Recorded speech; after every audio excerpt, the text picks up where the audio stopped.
If you're a fan of the sounds of yesterday, well, rejoice, because we just got gold with the new Kit Plugins NP A67. So be sure to give this video a like and subscribe if you're new. To support the channel further, go to thestevekinney.com where you can find the Art of the Vocal Mix course, my latest presets, or to book time with me directly to help with your productions.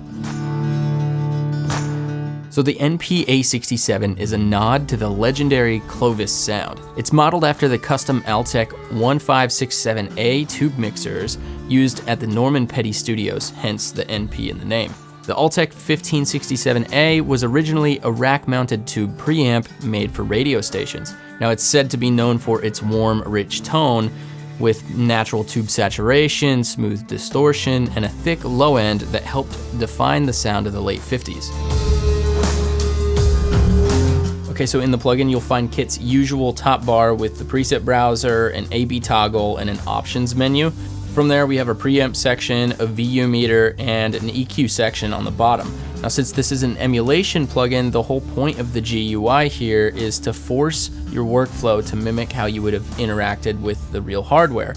However, the only thing is that it's not really a pre, so the input section itself is more of a drive circuit and how much drive that you want to impart on the signal. Now, outside of that workflow operational difference, the biggest thing that's actually different to the model is the EQ, and more specifically the mid-peaking EQ, which didn't exist on the original unit. Okay guys, try to listen in on headphones or something that you're comfortable listening on. So here is the vocal, and this is the original dry vocal, and then we're gonna bring this plugin in. I met my hubby in a honky tonk. I got the diamond on my left hand.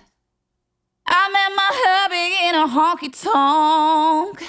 I got the diamond on my left hand. Okay, so it certainly warms this up right out the gate. Immediate, distinct difference. And, you know, I think that warmth and the subtle harmonic distortion that's kind of being imparted there, I think it's really nice sounding.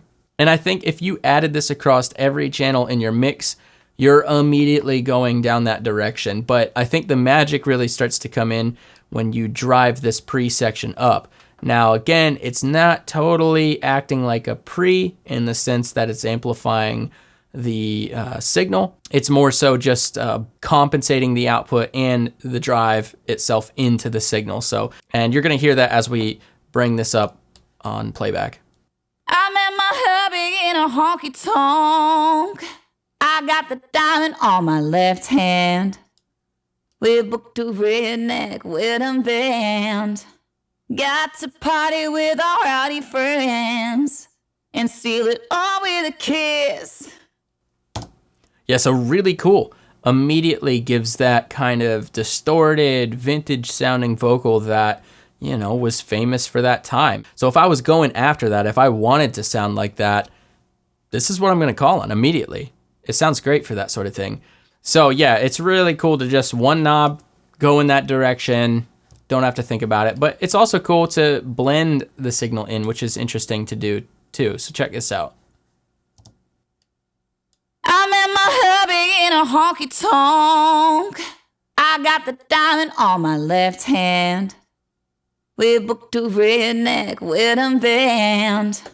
Got to party with our rowdy friends and seal it all with a kiss. So if you're looking for saturation and you're looking for that nice little touch of harmonic distortion, drive this guy, take the mix, pull it back, and you're gonna get that subtle harmonic lift. You're gonna get this subtle kind of harmonic enhancement and excitement.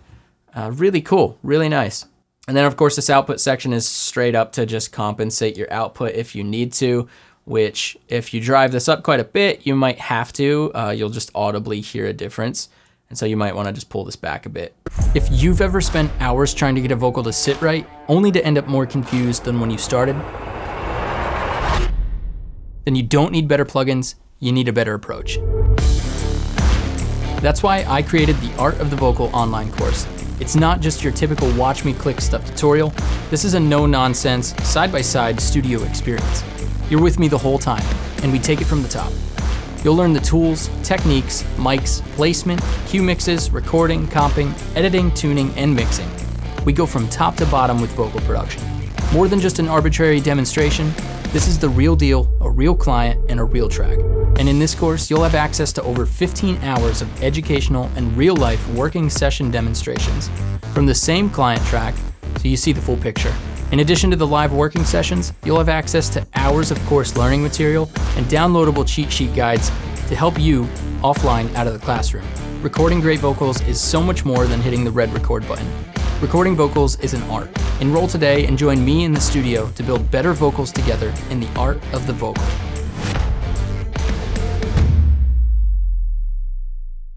Okay, so next let's look at this in action on guitars, because I want to point out some of the additional interesting ways that the controls work, including the EQ section. Because as simple as the EQ section is, I find that you can get some pretty unique, complex results from them. So yeah, let's dive in. Okay, so let's do a quick A/B. Here's a before on the guitar part.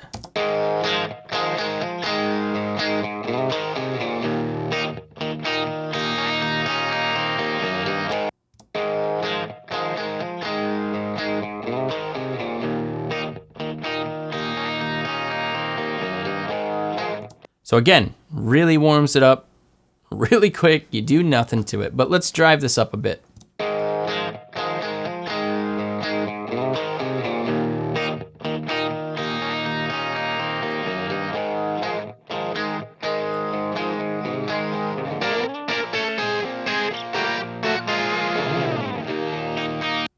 So that's pretty nice, right? Here's a before again.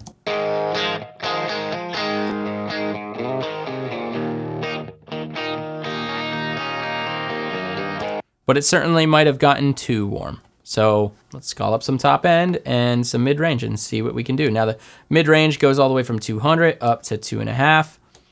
So we might keep this guy living somewhere around here. And let's start to boost some of this top.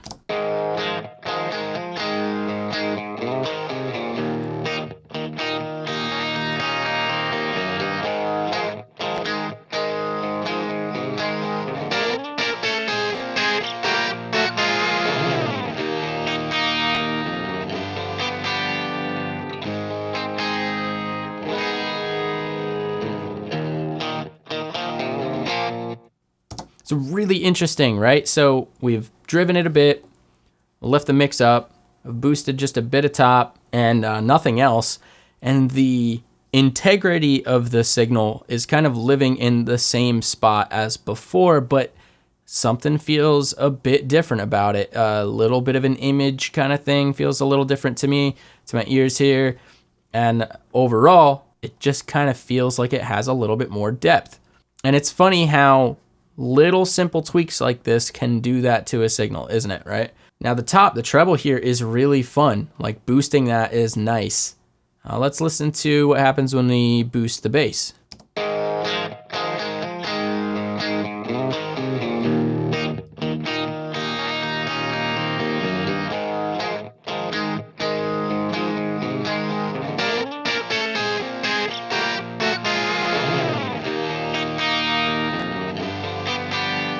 So it's definitely smooth and subtle, but what I really wanted to talk about here is the high pass and low pass, because this is where things start to get really interesting, okay?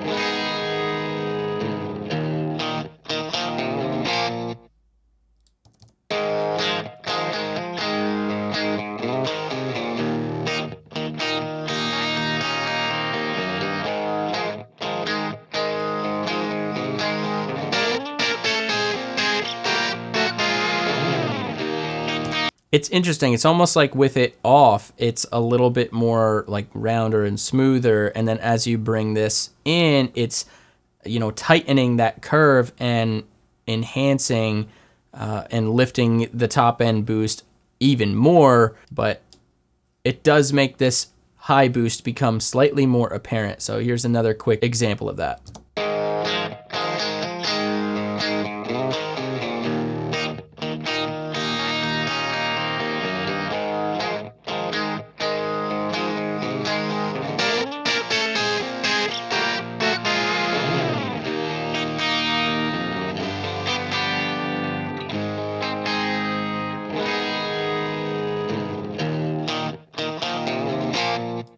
So it's just really interesting. Like, you can use the low pass and the high pass to shape how this curve works. And it does make a very, very noticeable difference the moment you go past being the off position. And the high pass works the same way, so check this out.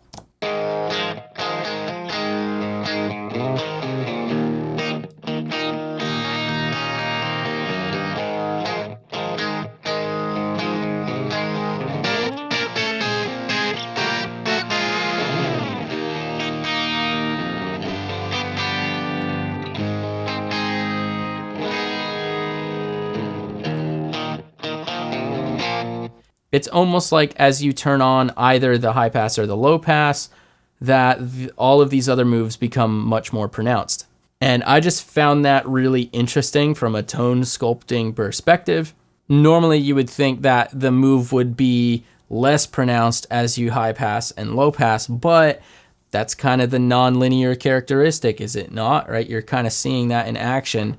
This whole high pass and low pass has been modeled, and now you're seeing how that model interacts with the original unit. So again, I don't have any access to the original, so I have no idea how accurate any of this is, but does it even matter? It sounds good, and it's a helpful tool, and you can really craft some interesting sounding EQ moves.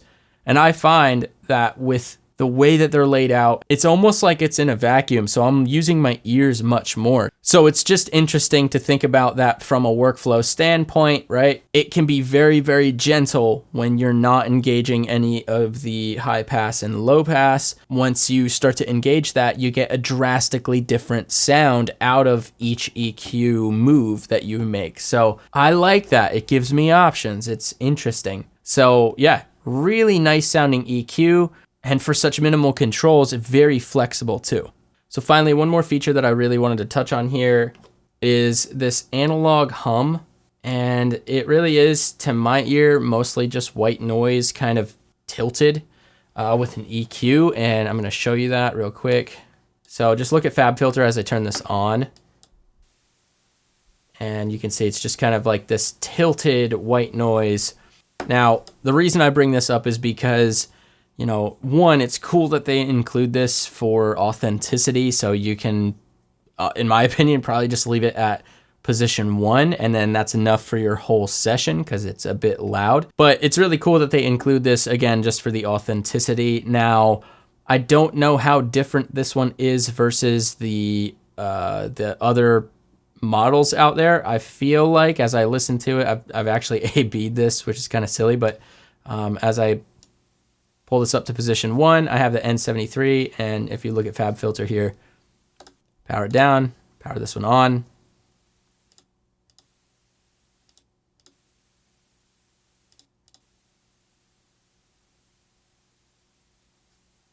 So the level to my ear is a little bit different, but again, if you have one of these plugins on, it's going to be enough. Yeah, it doesn't really seem like there's a way of changing how loud the analog hum is.